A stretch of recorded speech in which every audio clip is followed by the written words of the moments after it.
Hello world and friends of Claude Code. In this video I'd like to discuss two, or let's say three new features which are available in Claude, which I think are worth talking about. So let's get started. The first one is remote control.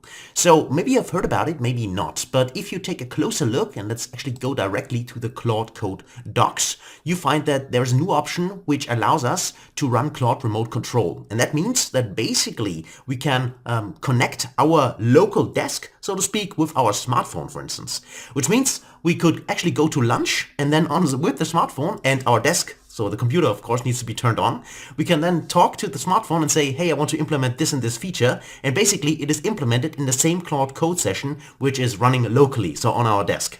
So basically we connect our smartphone to the same session as our Claude Code on our laptop, on our computer, and so on, right? So that is available via Claude Remote Control. The only problem for me, otherwise I would show it to you, is you can see it here, it requires currently at least the max plan.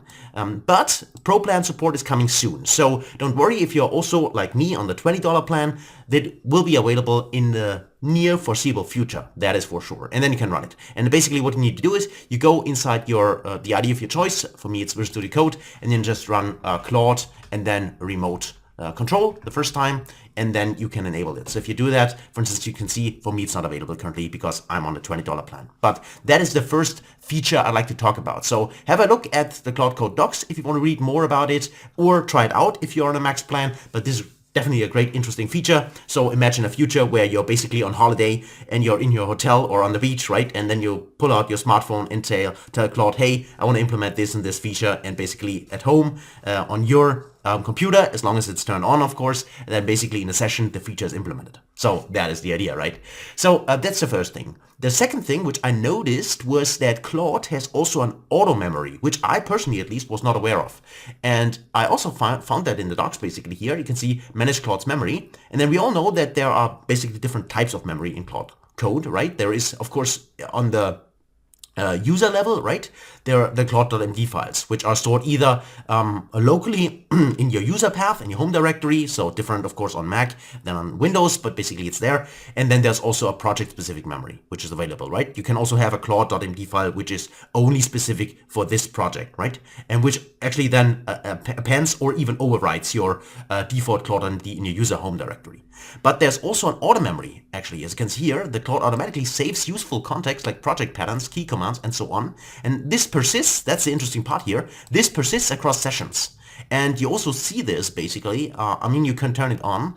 I've seen it here. If you go in here and say Claude, right, run it in here, you see that there's Claude, our little icon. And then if you search for memory in here, and you see that, you can see that there's also an auto memory folder, which you can actually enable here. So also something kind of interesting, you can check that out, but also something I was not aware of. So I wanted to share it with you. And the third thing actually is in here, if you haven't downloaded the Claude Desktop App so far, you should do that. Even if you are a coder, you should do it. You should give it a try, because let me show it to you. I already opened it here, and it has three tabs, right? The chat interface, a normal tab. It has Cowork. I will talk about that just in a second. And there's also Claude Code.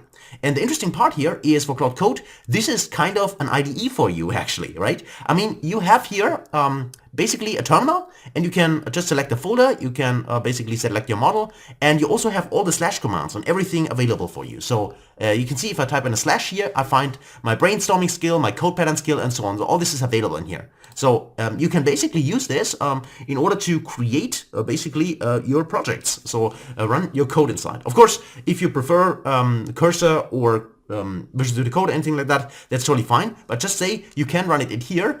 And as far as I've seen, you can also then start web browsers in here and see a kind of preview of the app instead of, you know, running, for instance, a Playwright or this agent browser, I think it's called, from Vercel, I think. So these are options here as well, and you can also give that a try if you want to do that. Of course, there's also the auto accept edits and so on, and there's also this bypass permissions, but you have to enable it first, right? Because this is dangerous mode. Just keep that in mind, but you can also enable it here and run it if you want to do that. The last thing I like to show you or talk about is actually Cowork. So even if you're a coder, you should actually have a look at Cowork as well, because Cowork is a great way, so a kind of middle layer between, you know, a simple chat with Claude, and Claude Code on the other hand. And this also allows us to automate certain kinds of processes, right? You just need to connect the folder in here, you choose the model, and then okay, let's go, and basically it's going for you, right?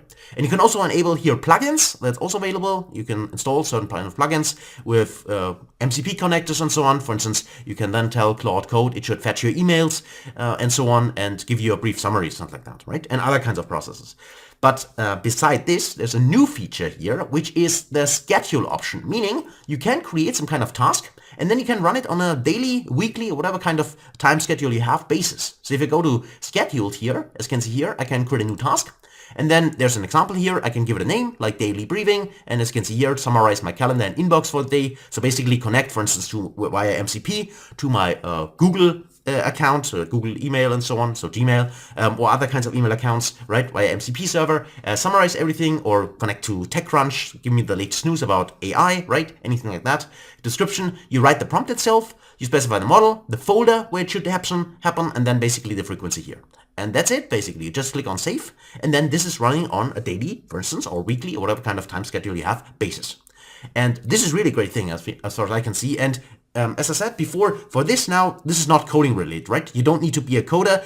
Even if you have never written a single code line in your life, you can use that actually. But also, as I said, for you heavy programmers out there, that's also a great thing, which is kind of easy to set up and really, really useful. At least I think so.